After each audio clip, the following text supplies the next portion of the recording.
今天我想要教你一个很有用的词，它可以让你的中文1秒钟就变得非常自然，特别是你想要表达自己的想法、观点的时候，你可以用这个词，让你的中文听起来非常的聪明。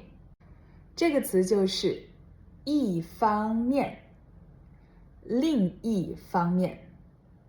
请你跟我读，一方面，另一方面，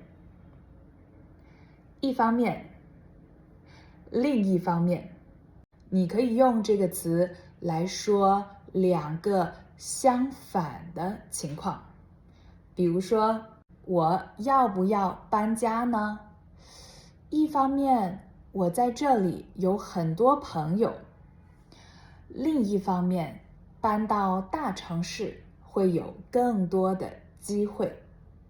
一方面，我想要孩子，但是另一方面，我又不想失去自由。你也可以用一方面、另一方面来说2个不同的情况，不是相反，只是不同。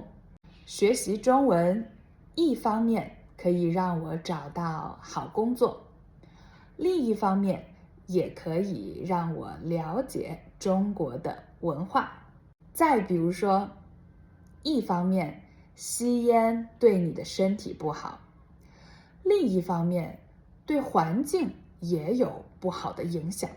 为了让你现在马上真的记住这个词，你可以用一方面、另一方面写一个句子吗？写在评论里哦。